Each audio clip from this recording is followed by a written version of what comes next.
PNM Senator Dr. Muhammad Yunus Ibrahim defended government's management of the COVID-19 pandemic during his maiden presentation in the Senate on Tuesday.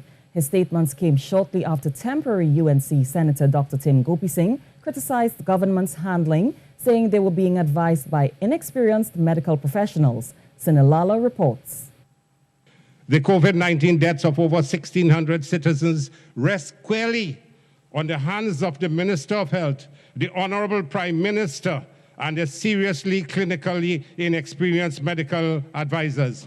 UNC Senator Dr. Gopeesingh made a comeback to the Parliament after being sworn in as a temporary senator on Tuesday. And Dr. Gopeesingh wasted little time during the budget debate to lay into the government's handling of the pandemic, criticizing three main advisors to the government, Dr. Roshan Parashram, Dr. Avery Hines, and Dr. Miriam Abdul Richards.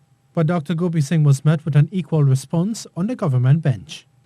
You may have taught them, but I studied with all three of them. And I can attribute the caliber, the competence. Dr. Gopeesingh was also critical of the parallel healthcare system, which he said was not working. You hear every day, Mr. Vice President, a parallel health system, parallel health system.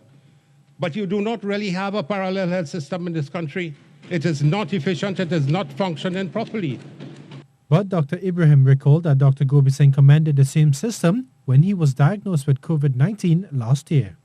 But what I really remember the most was your then commendation, praise, and also gratitude for the same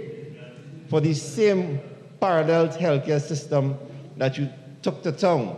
Dr. Ibrahim also defended government's stance on only using WHO-approved drugs to treat COVID-19, despite calls from the opposition to do so. It is just not WHO recognized and approved. We cannot do this to our nations and our citizenry, and they are not guinea pigs. On the issue of ventilators, the government senator said the issue of supply and demand arose with the pandemic, saying procuring a ventilator for patients was not as accessible as the opposition is claiming. Sunil Lalla, TTT News.